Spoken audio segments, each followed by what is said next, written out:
Kembali lagi di Cerita Cinta Channel. Jangan lupa like, comment, and subscribe ya.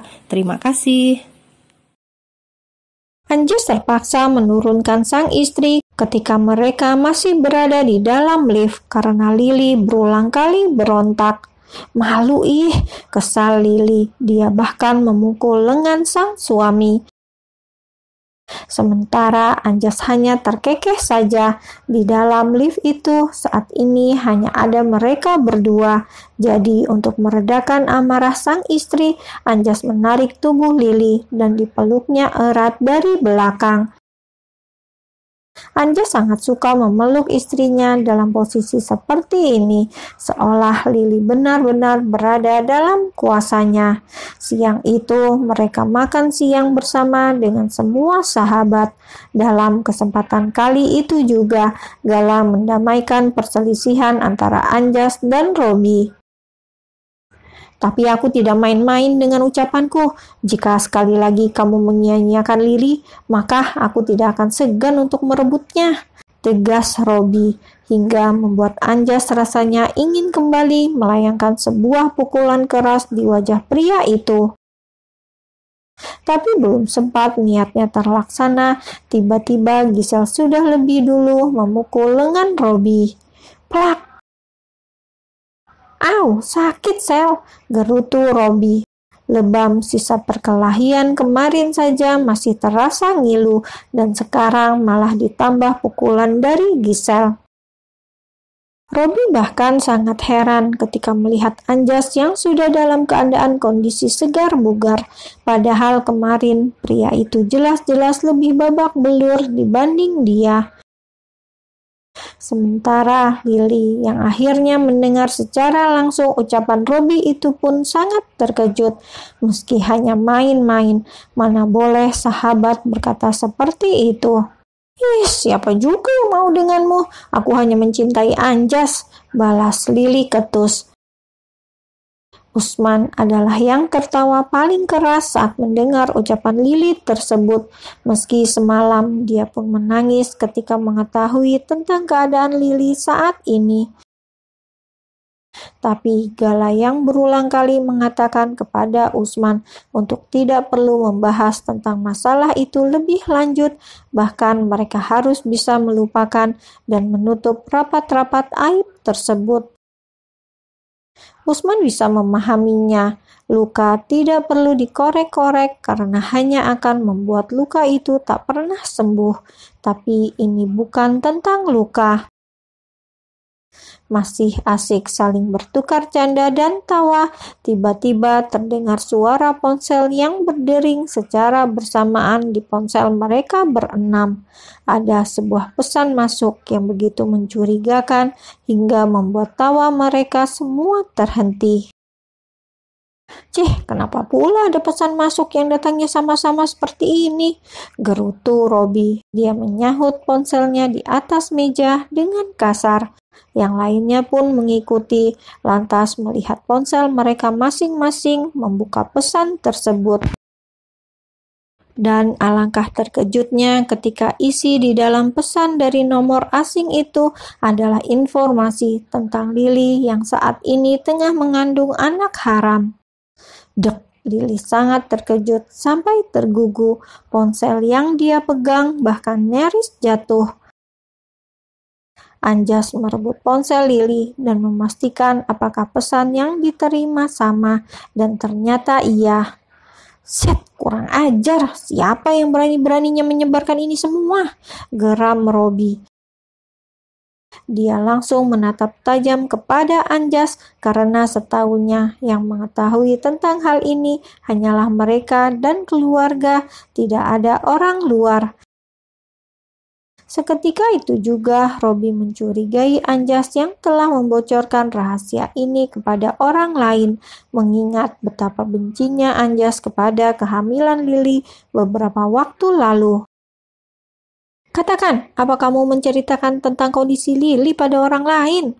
Tanya Robi dengan suara membentak. Sementara Anjas justru terdiam dan berpikir siapa yang memungkinkan untuk melakukan ini semua.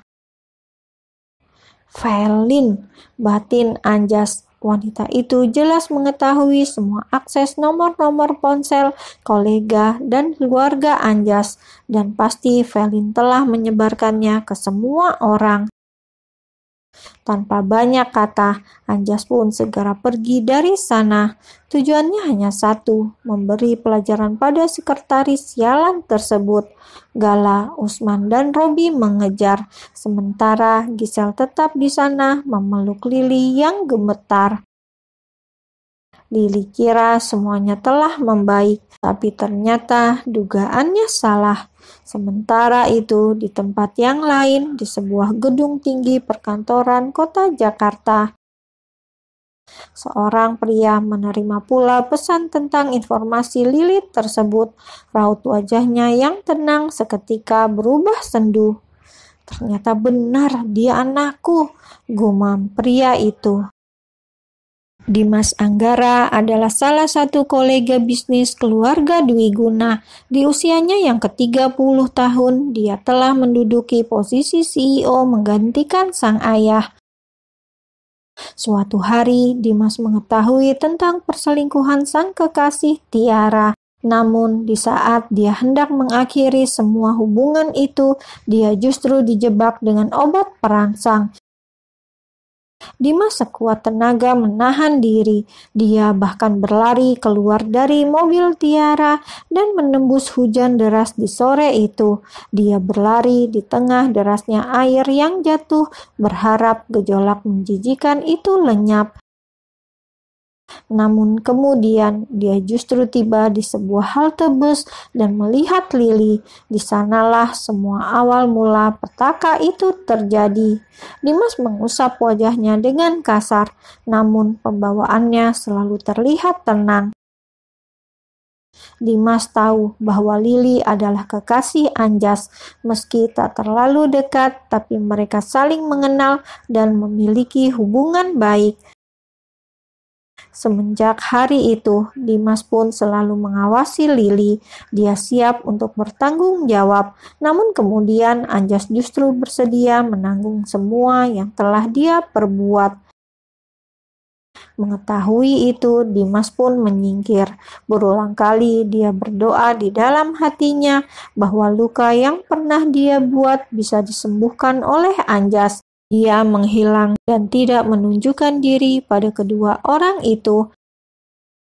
Namun kemudian hari ini dia mendapatkan sebuah pesan spam seperti ini.